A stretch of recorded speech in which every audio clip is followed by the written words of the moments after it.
the new moon eclipse, which will be happening on Sunday. Um, so giving ourselves time and space as we process the shifts and changes, new beginnings. Remember taking time to breathe and maybe even writing out what's coming up for you, releasing with ease and grace. If you do any releasing ceremonies with Palo Santo, sage, dragon's blood, those are all great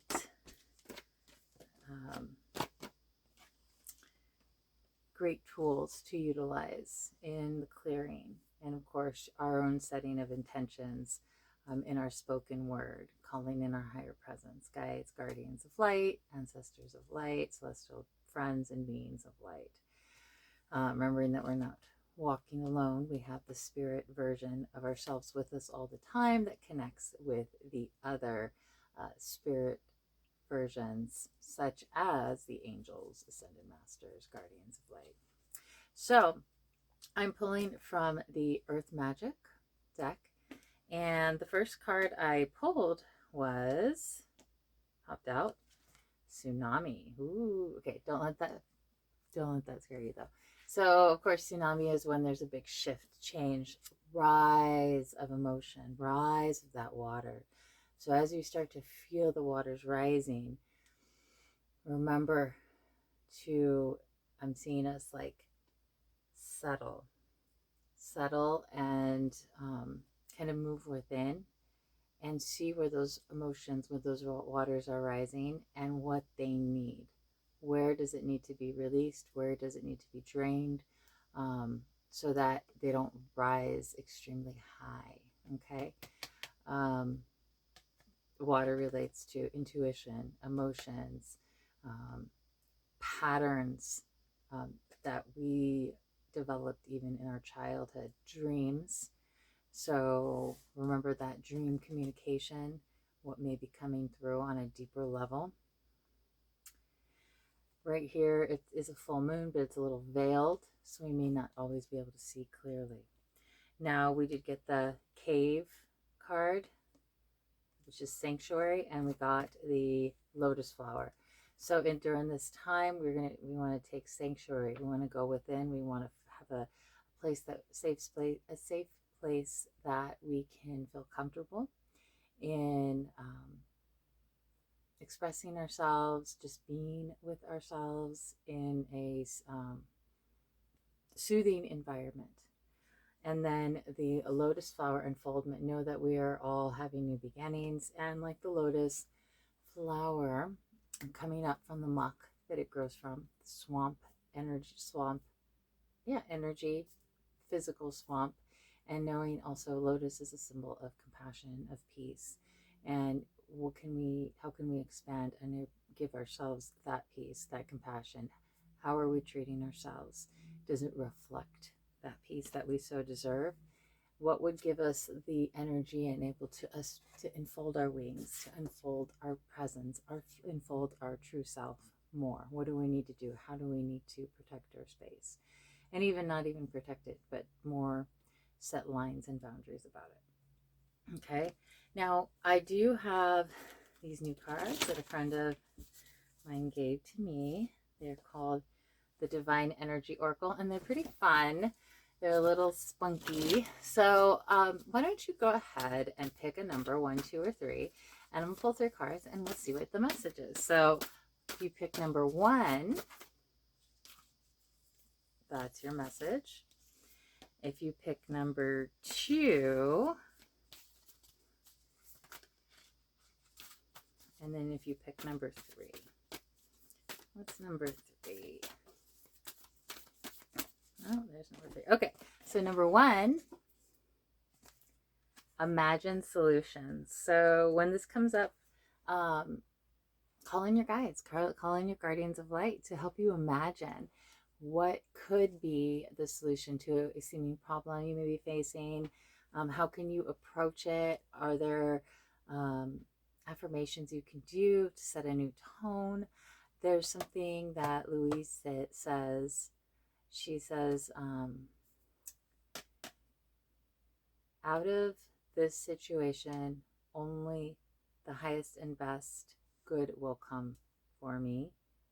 Um, and I am safe. Those are not her exact words, but she says, even out of this situation, only the best will come that is in my highest good, and I am safe.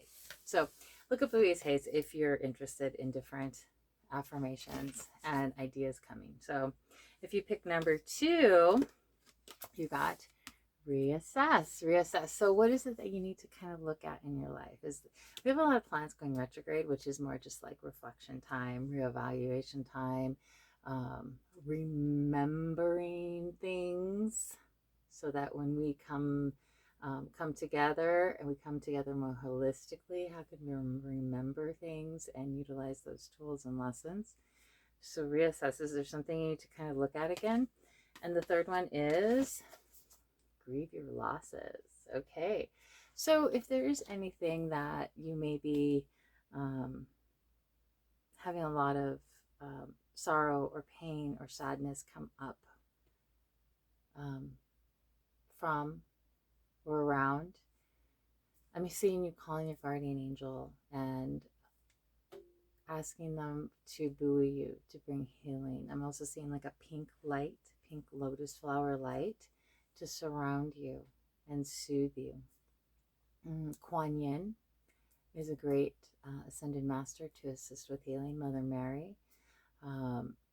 Those are two very powerful goddesses, powerful ladies that can help with different types of heart healing, relationship healing, mind healing. Archangel Gabriel, help with healing and communication. Archangel Raphael, heart healing, the emerald green light. Michael, protection. Michael, protection. And everywhere we go, whatever we do, that we're speaking and acting with the truth of our soul. Seeing that blue flame, that blue flaming sword of truth. And then of course Archangel Uriel, who's the fourth archangel of the four directions, sometimes known as Uriel, light of God. This is Uriel rules over the earthly realm, so your foundation, home, family, food, water, all the base needs, your work, employment, money. Work with Archangel Uriel. All the archangels you can work with, we all could utilize their assistance. Remember to give gratitude. Metatron, of Archangel Metatron above, Archangel Sandalphon below. That creates the archangels of the 6 directions. So that be spirit above, spirit below. Archangel Metatron and Sandalphon are also the archangels on either side of the covenant, the Ark of the Covenant. So, and they, in the 6 directions, one would be above us, or at our crown, and one would be below us at our earth star chakra, so connected to the earth. So just a couple tidbits. All right, my dear friends, I'm sending you so much love, so many blessings. Call in the archangels, call in the ascended masters. If you're interested in reading, we can dive deeper into an area of your life. If you're interested in astrology, we can dive deeper into your natal chart or the current transits hitting your natal chart. It's kind of like a soul blueprint with the energies of the current timing. We can look ahead a couple months, even couple years, to see when certain main transits will be moving through your chart. So it just kind of depends on what your preferences are and how you want to utilize it and what you want to get out of it. All right, dear hearts, I will talk to you later. Many blessings. Remember, take time.